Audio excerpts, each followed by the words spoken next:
Fala pessoal, tudo bem com vocês? Sejam bem-vindos a mais um vídeo aqui no canal. E no vídeo de hoje eu vou falar sobre o bizarro caso de Steven e Kate Playdoll. E eu queria agradecer ao Chamalzinho, que foi ele que me enviou esse roteiro. E para quem não conhece o canal dele, o link vai estar aqui no meu comentário fixado. Então, sem mais delongas, bora pro vídeo. Steven Playdoll conheceu Alicia Garcia, a mulher que futuramente seria sua esposa, na internet no ano de 1995, quando ele tinha 20 anos e ela apenas 15. Os dois iniciaram um relacionamento e quase 2 anos depois, Alicia, aos 17 anos, engravidou. O casal teve uma filha que eles batizaram de Denise. Alicia acreditava que essa criança mudaria o relacionamento dela com Steven para melhor, mas ela não poderia estar mais enganada. Após o nascimento da criança, Steven passou a ter um comportamento violento, chegando a ter surtos de raiva por motivos banais. Ele passou a agredir a pequena Denise e uma vez chegou até trancá-la dentro de um freezer por um tempo. Detalhe, a criança não tinha nem 1 ano de vida ainda. Mesmo sabendo do comportamento violento e da crueldade do namorado, Alicia decidiu oficializar a relação deles e em 1998 ela se casou com Steven. No mesmo ano, o casal, que via a filha como um grande erro, decidiram resolver isso colocando a criança para adoção. E pouco tempo depois, a pequena Denise foi adotada pelo casal Anthony e Kelly Fusco, que moravam no condado de Dutchess, no estado de Nova York. Ao adotarem a criança, o casal decidiu que seria melhor lhe dar um novo nome. Eles então a rebatizaram de Kate Fusco. Denise, que agora é Kate, era muito bem tratada por seus novos pais e não lhe faltava nada. É dito que a garota tinha uma boa habilidade de desenhar e os seus novos pais acreditavam que ela seria uma grande artista. 10 anos depois de darem Denise para adoção, Alicia e Steven tiveram outra filha em 2008 e em 2012 tiveram mais uma.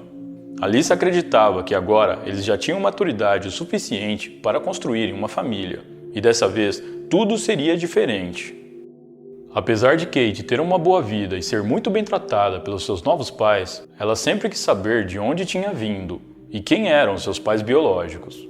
Essa curiosidade é algo comum em uma parcela das pessoas que são adotadas. No entanto, se Kate soubesse para onde a sua curiosidade a levaria, ela nem sequer teria pensado em saber quem eram seus pais verdadeiros. Após completar 18 anos, Kate deu início a uma busca para encontrar os seus pais biológicos. Não demorou muito e a jovem conseguiu encontrá-los. Nessa época, Alicia estava com 35 anos e Steven com 40. Kate passou a se corresponder com seus pais biológicos na intenção de se aproximar deles. Mais tarde, a garota os conheceu pessoalmente e também as suas 2 irmãs mais novas. Kate estava tão empolgada com eles que, apesar de ter planos de se matricular na universidade para cursar publicidade, ela decidiu adiar os seus planos para ir morar um tempo com seus pais biológicos.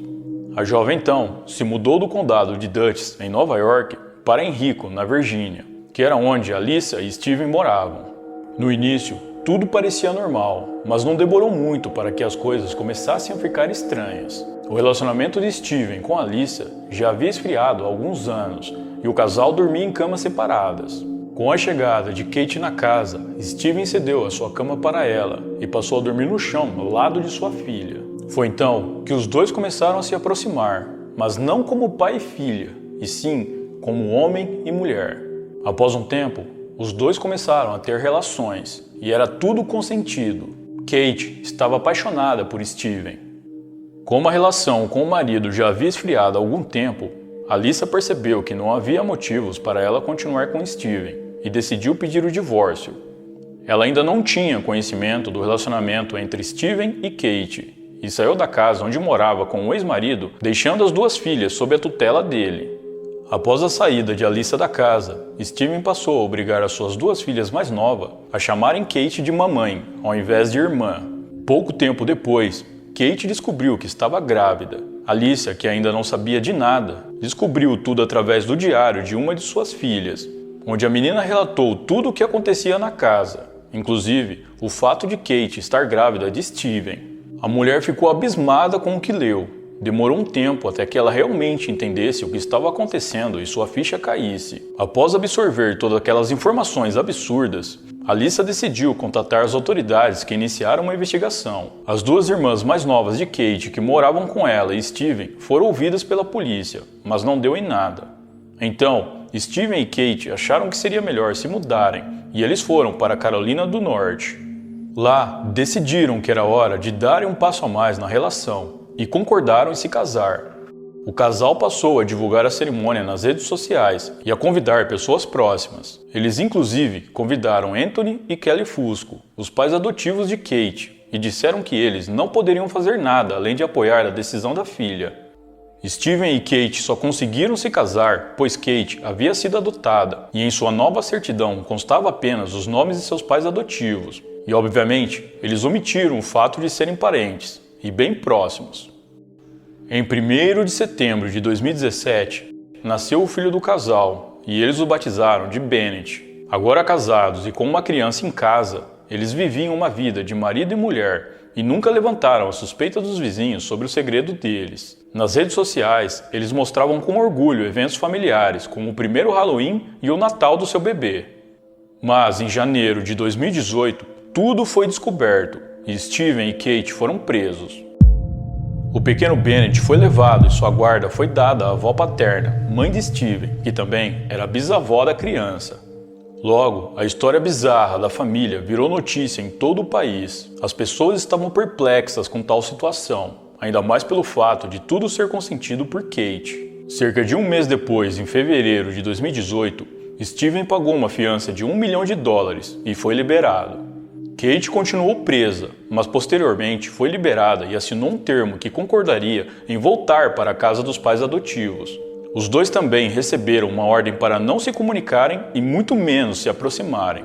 Alguns meses depois, decidida a pôr fim em sua relação bizarra, Kate ligou para Steven, quebrando a ordem de não comunicação, e disse para ele que era melhor eles nunca mais se encontrarem. Steven não aceitou o rompimento. Inconformado, ele decidiu se vingar. Ele foi com o seu carro até a casa de sua mãe para pegar Bennett, o seu filho. Na sequência, ele o levou para sua casa, tirou sua vida e o deixou dentro do armário do banheiro. Após passar várias horas e Steven não dar notícias sobre como estava o bebê para sua mãe, ela decidiu comunicar às autoridades. A polícia então foi até a casa de Steven e lá encontraram Bennett sem vida. Um alerta para capturar o homem foi emitido, mas ele já estava bem longe. Steven dirigiu da Carolina do Norte até Nova York, onde ficou escondido próximo da casa dos pais adotivos de Kate, apenas os observando.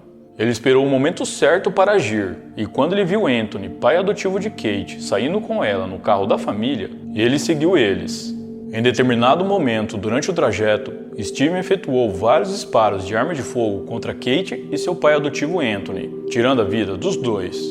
Steven então fugiu do local. Os policiais chegaram rapidamente no local e começaram as buscas para encontrar o autor do crime. Eles não sabiam de quem se tratava, mas tinham imagens de câmeras de segurança que capturaram o veículo que o criminoso usou. No entanto, logo cessaram as buscas, já que Steven foi encontrado sem vida dentro de sua minivan a alguns quilômetros do local. O homem havia tirado a própria vida, pondo fim à história bizarra que lhe deu início e que resultou em 4 vítimas fatais.